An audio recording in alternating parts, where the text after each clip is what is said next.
Welcome to Golden Audiobooks. Be sure to subscribe and let us know in the comments where you're watching from and what book you'd like to hear next. Your feedback means a lot for us. Joseph Smith Fletcher, The Lighthouse on Shivering Sand.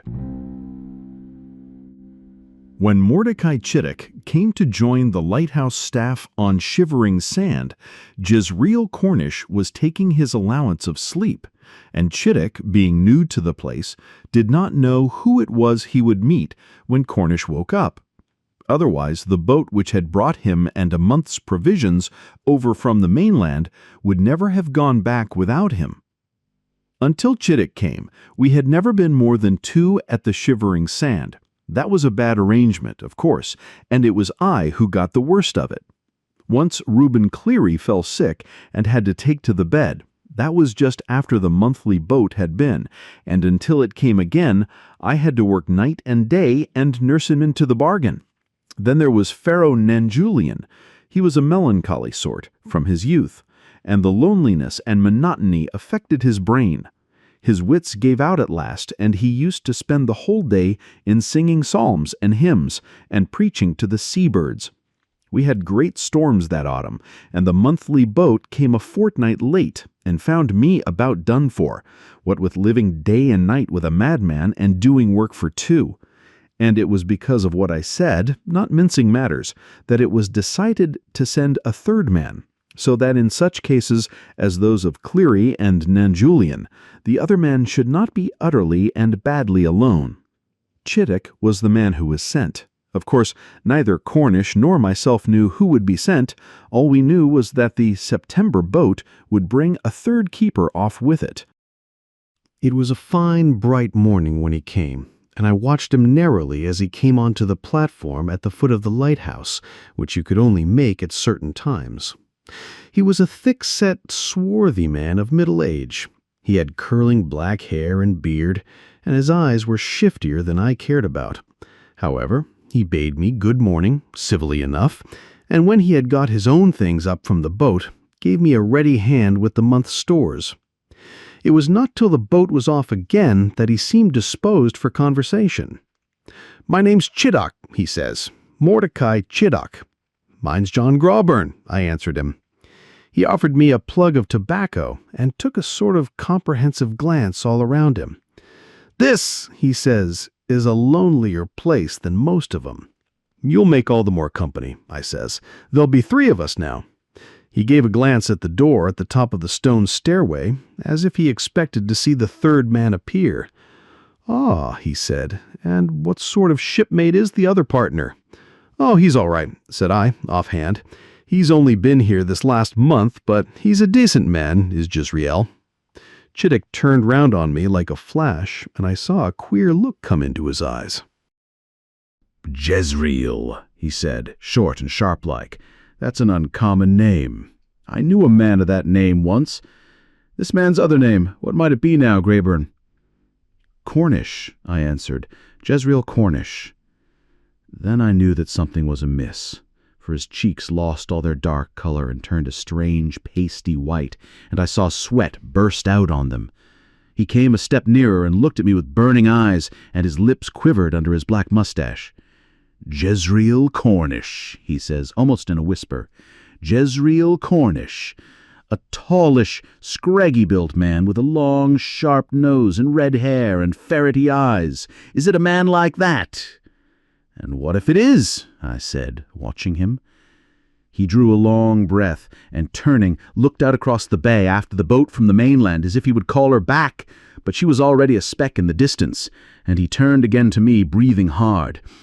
"If it is," he says, muttering his words, "if it is, mister, well then, I wish I was in that craft out there or on shore or anywhere, that's all. Jezreel Cornish, ha!" I saw his face suddenly change from white to red and from red to white, and turning, there was Cornish himself coming down the stairs, yawning and stretching after his sleep. And quick as lightning the newcomer's hand went round to his hip pocket, and I guessed what he had there. "If that's a pistol you've got," I says sharp and quick, "you can leave it where it is. I'm boss here, and—" He seemed to give no more heed to me than if I had been a child, and he kept his eyes on Cornish with the watchfulness of a dog that expects a blow. And I turned then to look at Cornish, wondering what it was that was about to happen. He was not a quick man at noticing things, Cornish, and he had got to the foot of the stairs before he looked fully at Chittick. But when he looked, I saw all the color go out of his face too. And when it came back, it was a sort of dark red, and there was that in his eyes which meant murder. He crouched his body up and together as an animal does when it's going to spring, and he came forward with his sharp teeth showing under his ragged red mustache. And I knew then that I was going to have a troublous time before the boat came again. For these two, Chittick and Cornish, stood glaring at each other for all the world like wild beasts that are mad to be at grips. And I could see that it needed but a word to let hell loose between them. Cornish was the first to speak, and I shouldn't have known his voice. It was so changed and so awful. And it was to me that he spoke, and not to Chittick. "Is this the new keeper, Grubbern?" says he. "Am I looking at him?" "You are, and not any pleasanter than he's looking at you, Jezreel Cornish. And I'm not so blind that I can't see that there's black, cruel, bad blood between you two. And I tell you I'll have none of that sort of thing here, so mind your manners, both of you. And he'll be here with us, night and day, shut up with us on Shivering Sand," says Cornish, watching Chittick with the eyes of a hungry devil. "Shut up on Shivering Sand, and with me." "And with me, and both of you under my orders," I rapped out sternly. "And I'll see that—" Cornish spat on the ground at his feet.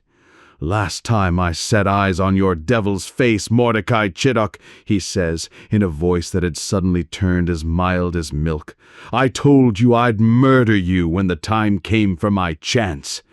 It's come. I've got you to myself now, and by God above, I'll kill you."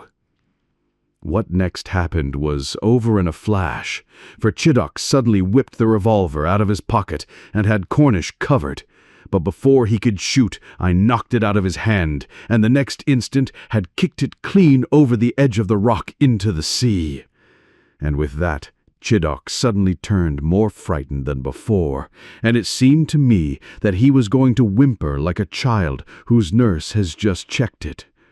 But Cornish only laughed in a sniggering, sneering fashion, and he turned away from us and went slowly up the stairway into the lighthouse, leaving Chittock standing there before me with his limbs trembling as if he'd suddenly got the ague, and his damp face whiter than ever. When he spoke, his voice was as spiritless as could be, and I saw the man was badly frightened. "You've left me defenseless, Mr. Greyburn," he says in a queer-sounding voice. "He'll kill me." "There's going to be no killing while I'm about here, my man," I answered. "And you'd best tell me what all this is about. There's a blood feud between you." But instead of answering me directly, he began to talk and murmur to himself, and I could make nothing of what I overheard. And all the time he talked, his eyes, as restless as a freshly trapped animal's, were searching the sea all round us, as if he hoped to signal some vessel to come and take him off. "There's no living soul will come to this rock until the boat comes a month hence, Chittock," says I. "You can make up your mind to that. So if you want me to help you, you'd best to speak quick." He turned then, and glowered at me with a sullen rage burning in his eyes. "If you hadn't treated me as you have," he said, nodding toward the spot where the revolver had gone, "I'd have shot him there and then and been free of him. As it is, you'll have to stand between us." "Jezreel Cornish has no firearms," I said. There's nothing on the rock but an old fowling piece, and the powder and shot are in my care, and nobody but me can come at 'em." Now, this was not strictly true, because I had a revolver of my own, carefully hidden away for emergencies, but I was not going to let anybody know of it. However, Chittick seemed to think nothing of what I had just said. "He'll kill me," he repeated, "and it'll be murder on your part if you let him. You'll have to get me away, Mr. Grabburn. Until you do, how will I get meat or sleep? I'm hungry and thirsty now." "It strikes me you're a coward," says I. "Sit you down while I go up and see what Cornish can tell me about this." He sat himself down on a rock as obediently as a child might, and I climbed the stair and made into our living room, where I found Cornish eating and drinking as unconcernedly as if nothing had happened. "Now then, Cornish," I says, sitting down between him and the door, "what's all this about? I'm head keeper here, and I'm going to know what you're after." "What I'm after," he says coolly, "is killing that man outside, which I shall surely do. There's no hurry. The last time I met him, I told him what I should do, and I should have done it then, but he was too cunning and gave me the slip. That he cannot do this time. He can't swim to the mainland, and he can't fly. He's netted. I can bide my time, but he'll never go off this rock alive." "What's he done to you?" I asked him. "As you're so candid about killing him, you might as well be candid about the crime you've got against him." Before he answered, he cut himself a great slab of the corned beef he was eating, and ate heartily of it, just as if he hadn't a trouble in the world. "That man," he said at last, nodding towards the open door, through which you could see a patch of dancing sea. "That man isn't a man at all. He's a devil. A low, mean, black devil, Mr. Grabburn. Him and me was shipmates once, and we were in Valparaiso together, and there we made a nice bit of money, never mind how. I was struck down with a bad fever. The last thing I remembered was trusting him with my money, and his promising to send most of it home to my wife in England. Then the deliriums came on, and I never knew any more until I came to in a charity hospital. The skunk had taken all I had and left me. What's more, he sailed home to England, found my wife, got her to sell up the home and a bit of a little shop she'd got together on pretense of sending the money to me, and persuaded her to trust him with the sending of it, which naturally he never did. And when I did come home, my wife was dead, died in the workhouse where I found the kids. And, of course, I've got to kill him." "If all you say's true, Cornish," I said, "he deserves more than that. But I'll have no killing here, understand now." "I don't say that I'll kill him today or tomorrow," he says, paying no more heed to me than if I hadn't been there. "Any time'll do me, now that he's trapped. I'll play with him as a cat plays with a mouse. I'll make him as he can't sleep o' nights with fear that death's close on him. I shall enjoy thinking what way I'll kill him. I'll invent something good." "I'm inclined to think trouble and anger have turned your brain, Cornish," says I. "You can think what you're pleased to think," he says, still as cold in his manner as a jellyfish, "but you'll see Mordecai Chittock's corpse before the boat comes again." "If his living body's turned into a corpse by you, Jezreel Cornish," I says, "you'll only swing for it." He laughed at that in his sneering fashion. The sound of it made me frightened, for I could not bring myself to decide whether the man was in his right mind or gone out of his senses like Pharaoh Nan Julian. "You wouldn't have a chance of escape," I said. "Who says I wanted one?" he says. "Since I found my wife dead in the workhouse, I've only lived to kill Mordecai Chittick. And I say you shall see his corpse, Mr. Grayburn, and I don't care if you see mine after you've seen his. But I tell you once for all, I'll kill him." I left him sitting there, still eating, and went down to the rocks again, to find Chittick where I had left him. He turned round on me with fright in his eyes. "If what I've heard about you is true," I said, "you're the lowest down scoundrel I ever heard of, Chittick. Death's too good for you, it's too easy. You ought to be skinned alive." "I knew that you'd side with him," he growled. "But it'll be found out, and it'll be murder against the two of you. Mind you that, mister." "Leave that to me," I says, and put down at his side some victuals and drink that I had brought out with me. "And in the meantime," I says, "get that food into you and be more of a man."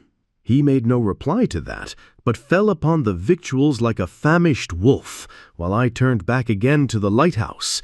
I had a notion in my head, and I was going to put it into shape at once. There was nothing for it but to keep these two men apart. That Cornish would kill Chidok, I now had no doubt, no more than that Chidok would have killed Cornish if I had not knocked the revolver out of his hand. Now, that revolver had given me an idea.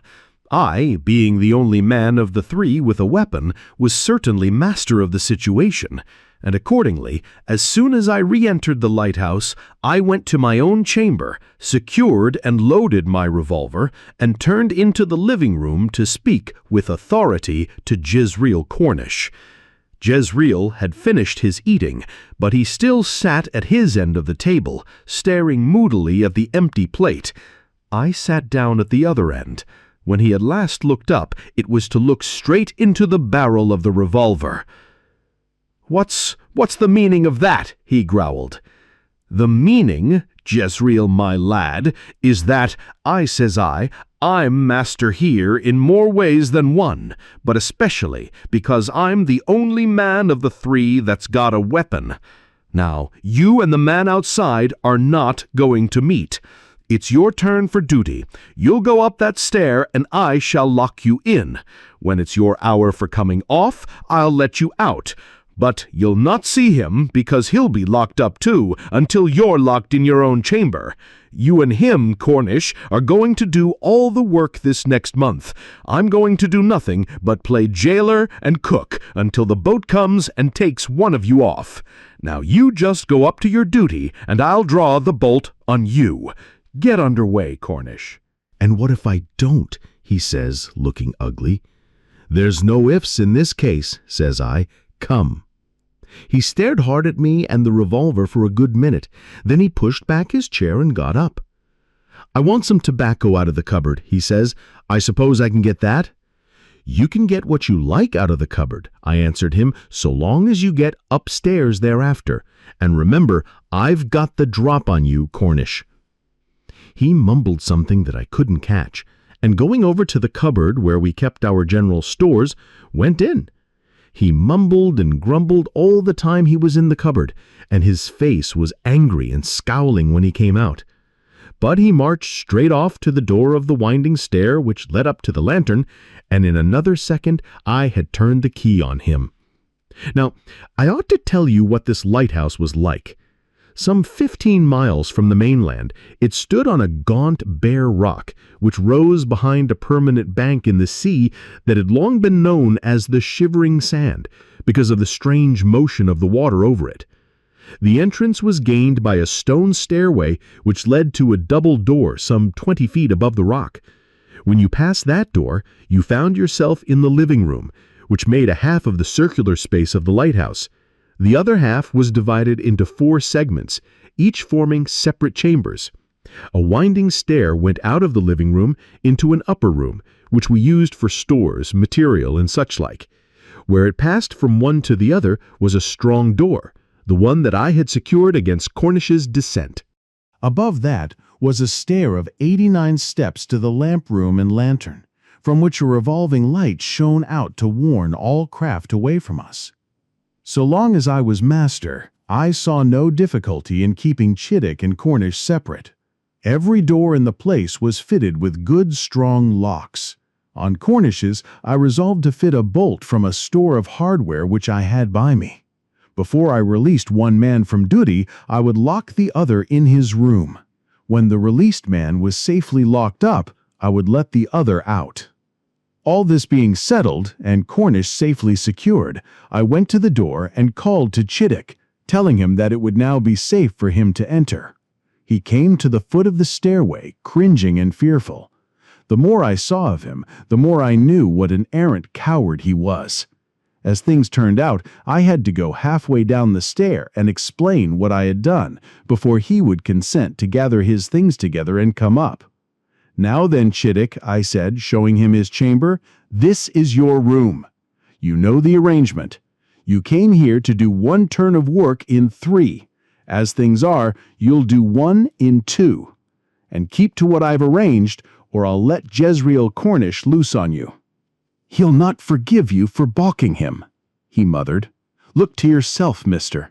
You did me a bad turn in knocking that revolver away. I know Cornish when he's roused." I made no answer to that, but went about the job of fixing the bolt on the outside of Cornish's door. And with this and other things, the afternoon passed quietly, and at the usual time I began to busy myself in making ready for supper. Mordecai Chittick sat watching me as if he meant to eat all that I was preparing for the table. For a man in his position and under such fear, he was the hungriest man I ever met, and when we sat down he fell upon the food and the hot coffee as if he had tasted nothing for years. It gave me no pleasure to sit at meat with a man who had robbed his mate and his mate's wives and children, and I soon got up and left him to finish, after which I served out our usual allowance of rum. I made no answer when he gave me some sort of pledge or toast. Instead, I carried my tot into my own chamber and sat down on my bunk to drink it at my leisure. After that, I remember lying down for my usual 40 winks and feeling more than usually sleepy, and then I remember nothing until I woke to find myself staring at Jezreel Cornish, whose sharp nose and ferrety eyes were very close to my face. It did not take a moment to realize that I was bound about arms and shoulders with a rope that pressed somewhat unpleasantly, and that my revolver was in Cornish's right hand. "You made a mistake in letting me go to that cupboard, Grabbern," he said, sneering at me. "I drugged the coffee and the rum. And as for locking me up like a jailbird, you forgot that a man like me thinks nothing of coming down 100-foot rope. I told you I should kill Mordecai Chittick." "You've murdered him?" I gasped. "I'm murdering him," he said, as cool as ever. "He's a-staring at his death in the face. I'm a merciful man, Grabbern. I'm giving him time to repent. Come and see him die, and quick." He suddenly menaced me so meaningly with the revolver that I struggled to my feet and let him half pull, half thrust me from the room. He forced me across the living room and through the double door and down the stair upon the plateau of rock into the brightest and silverest moonlight I ever remember, a night so calm and still and beautiful that you'd have wondered any human being could have had anything but good thoughts in his heart between then and sunrise. But Jezreel Cornish was no longer a human being. The devil had taken possession of him.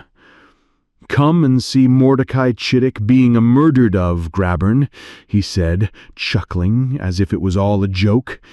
"Come and hear him a-begging and a-praying for mercy. Mordecai would never had no mercy on man nor woman. Come, I tell you." And he dragged me along as if I had been no more than an infant. Now look at Mordecai Chittick, a-facing of his death like the brave sailorman he is. From the point to which he dragged me, I could see all the devilish ingenuity of what Cornish had done. In the outline of the rock on which Shivering Sand Lighthouse stood, there was a crescent-shaped indentation, which might have been cut through as you cut into a cheese with a tin scoop. We stood on the edge of one side of this. On the other, dangling from ropes which had been fastened about his waist and under his armpits, the bright moonlight shining full upon him, hung Mordecai Chittick, a swaying, trembling figure against the silent, pitiless rock behind him. And he was up to his waist in the advancing tide, and he would soon be submerged and drowned. I felt myself seized with a sudden fury at the sight of this specimen of Cornish's cruelty and turned on him with a feeling that would have manifested itself in an attack on him if I had not been bound. "You devil!" I cried. "You—" But he raised the revolver, and for a second I thought my time was come. "Keep a civil tongue, Mr. Grabbern," he said sullenly. "It doesn't much matter to me whether you live or die, but I don't want to murder you. After all, I'm not murdering Chiddock. I'm carrying out justice on him. Nice to hear him, isn't it?" The wretch, swinging in the rising sea, not 10 yards in front of us, had caught sight of me and burst into frantic entreaties for help. But these entreaties were mingled with the most awful curses and blasphemies I had ever heard. And suddenly Cornish began to add a demoniac laughter and jeering to them. There was nothing but Chiddock's head left above the waves at last. I knew exactly where the water would rise to, and that in another 5 minutes he would have gone.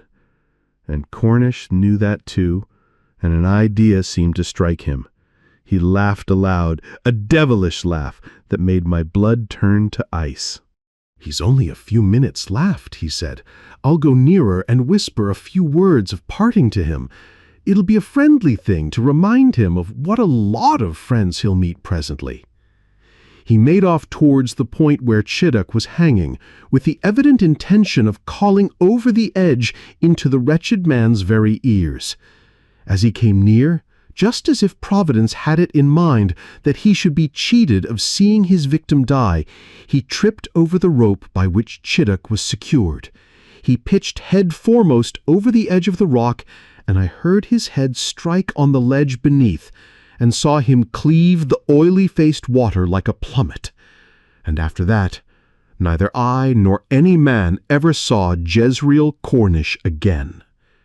It was then that I fainted, hearing a long cry of final despair from Chiddock.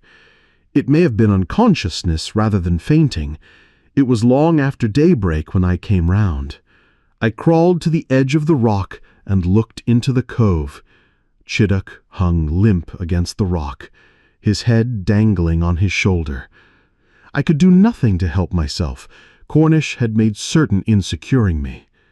During the day I contrived to drag myself into shelter against the fierce sunlight, but I almost went mad with hunger and thirst and horror of my situation. That night no light shone out from the shivering sand, but its failure saved me, for the darkened lighthouse roused suspicion, and before midnight a fast government vessel was at the rock to find one dead man hanging over the waves where another was tossing, and a man who was not far from dead and utterly delirious, babbling incoherently of what he had seen.